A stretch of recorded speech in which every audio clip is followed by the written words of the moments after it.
আসসালামু আলাইকুম ওরহমতুল্লাহি আবরাকাতুহ। প্রিয় ভাইরা, আমরা রাজু ভাইকে সাথে নিয়ে এসেছি। রাজু ভাই আমাদের মার্কাজের সহকারী শিক্ষক।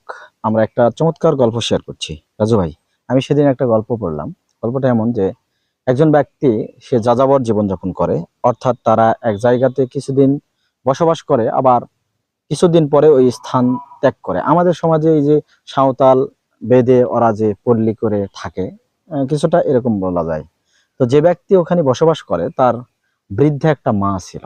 আমরা জানি বৃদ্ধা মায়েরা বেশি কথা বলে, সংসার নিয়ে বেশি চিন্তা করে, ছেলেকে বেশি কথা শোনায়, অনেক পরামর্শ দিতে চায় তারা।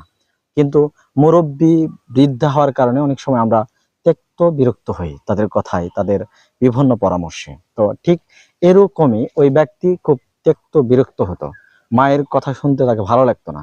তাই যেদিন তাদের এই স্থানান্তর করতে হচ্ছে, মানে এই স্থান থেকে চলে যাচ্ছে, তার ওয়াইফ স্ত্রীকে রাত্রিবেলা বলতেছে, তুমি সবকিছু গুছিয়ে নাও, আমার আম্মাকে কিছুই জানাবে না, সকালবেলা আমরা এখান থেকে চলে যাব অন্যত্তরে। যেই কথা সেই কাজ। স্ত্রী বলল, ঠিক আছে, আমি সেটাই করব। পরের দিন তারা এই স্থান ত্যাগ করে অন্য জায়গাতে গিয়ে শিবির গাড়লো।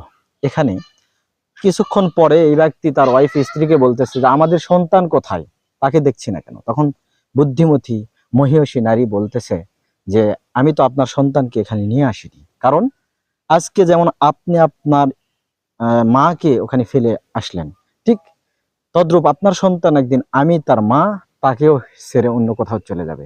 আল্লাহু আকবার। এই কথা শোনার সাথে সাথে ওই ব্যক্তি বুঝতে পারলো যে আসলেই আমার স্ত্রী, আমার ওয়াইফ যারা বলতে চাচ্ছে সেটাই সঠিক, আর এটাই হচ্ছে মহিষী নারী প্রমাণ।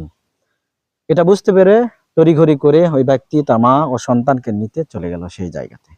আমরা এই গল্প থেকে যেটা বুঝলাম, কামা তাদিন ও তুদান, যেমন কর্ম তেমন ফল। নারীটা বুঝতে পেরেছে আজকে যদি আমার শাশুড়ি মার সাথে আমরা এই আচরণ হয়, তার সন্তান তার মায়ের সাথে এই আচরণ করে, আর আমি সেটা সহ্য করি, সেটা দেখি, আমি যদি সহযোগিতা করি, তো ঠিক আমার সাথেও এটা একদিন ঘটবেই ঘটবে। তাই আসুন আমরা এই গল্প থেকে মায়েদের প্রতি এই নসিহা প্রদান করি, যারা বৌমা তাদের প্রতি এই নসিহা প্রদান করি, যেমন কর্ম তেমন ফল। আপনি যেমন আপনার শাশুড়ির সাথে আচরণ করবেন, আপনিও যেদিন শাশুড়ি হবেন সেই দিন আপনার সাথে ওই একই রূপ আচরণ করা হবে। আল্লাহ তাআলা আমাদের মাদেরকে, আমাদের বোনদেরকে, আমাদের মেয়েদেরকে বোঝার মতো তৌফিক দান করুন। আমিন। ওয়া আখিরু দাওয়ানা আনিল হামদুলিল্লাহি রাব্বিল আলামিন। আসসালামু আলাইকুম ওয়া রাহমাতুল্লাহি ওয়া বারাকাতুহু।